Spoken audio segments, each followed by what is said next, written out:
លោកកពុកអ្នកម្ដាយអង្គុយចាំក្នុងផ្ទះដុតធូបដុតទៀនរំលឹកបុណ្យគុណព្រះប្អូនប្រុសទាំងអស់មាន3និងបងស្រីមួយខ្ញុំបាត់មុខបាត់ខ្លួនធ្វើឲ្យអ្នកមានគុណព្រួយលោកកពុកអ្នកម្ដាយអង្គុយចាំក្នុងផ្ទះដុតធូបដុតទៀនរំលឹកបុណ្យគុណព្រះប្អូនប្រុសទាំងអស់មាន3និងបងស្រីមួយខ្ញុំបាត់មុខបាត់ខ្លួនធ្វើឲ្យអ្នកមានគុណព្រួយបាត់ខ្លួនទៀតហើយមិនដឹងជាដើរទៅណា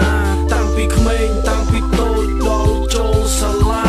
ចេះដើរចាយលុយមានសុទ្ធតែពួកម៉ានាំគ្នាជក់បរិយ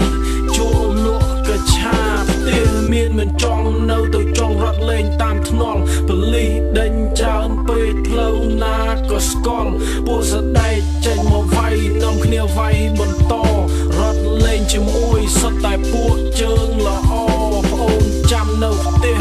អ្នកម្ដាយភ័យព្រួយលោកក៏ពុកចេញពីធ្វើការវិញក៏ព្រួយមិនពាត់ចាំក្នុងផ្ទះលោកក៏ពុកសួរចម្លើយហើយរៀងនៅ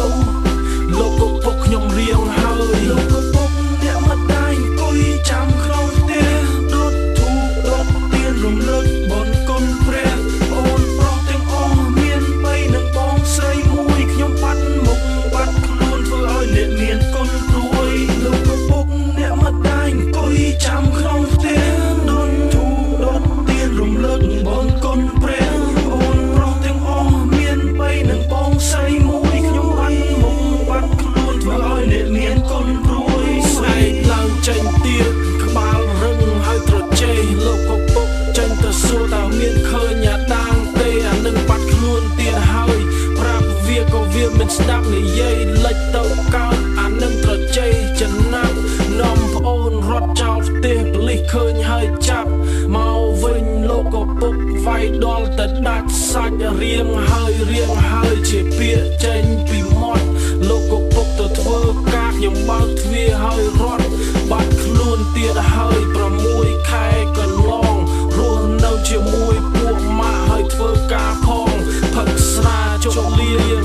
ហើយមានសង្សារទូរស័ព្ទអ្នកមានគុណថាខ្ញុំចង់រៀបការលោកក៏ពុកអ្នកម្ដាយអង្គុយចាំក្នុងផ្ទះដុតធូបដុតទៀនរំលឹកបុណ្យគុណព្រះអូនប្រុសទាំងអស់មាន3និងបងស្រីមួយខ្ញុំបាត់មុខបាត់ខ្លួនធ្វើឲ្យអ្នកមានគុណព្រួយលោកក៏ពុកអ្នកម្ដាយអង្គុយចាំក្នុងផ្ទះដុតធូបដុតទៀនរំលឹកបុណ្យគុណព្រះអូនប្រុសទាំងអស់មាន3និងបងស្រីមួយខ្ញុំបាត់មុខបាត់ខ្លួនធ្វើឲ្យអ្នកមានគុណព្រួយមានកូនមួយ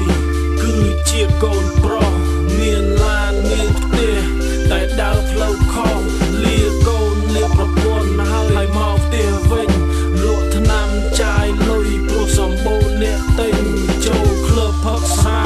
បើកឡានតាមផ្លូវប៉ូលីសរកឃើញកំភ្លើងហើយចាប់ប្អូនបើប្រនឹងហើយមិនរៀងទៀត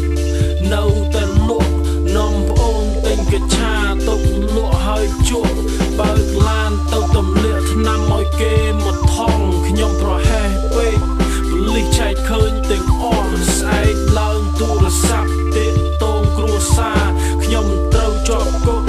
ចាំឡើងតឡាការលោកក៏ពុកអ្នកម្ដាយអង្គុយចាំក្នុងផ្ទះដុតធូបដុតទៀនរំលឹកបុណ្យគុណព្រះអូនប្រុសទាំងអស់មាន3និងបងស្រីមួយខ្ញុំបាត់មុខបាត់ខ្លួនធ្វើឲ្យអ្នកមានគុណព្រួ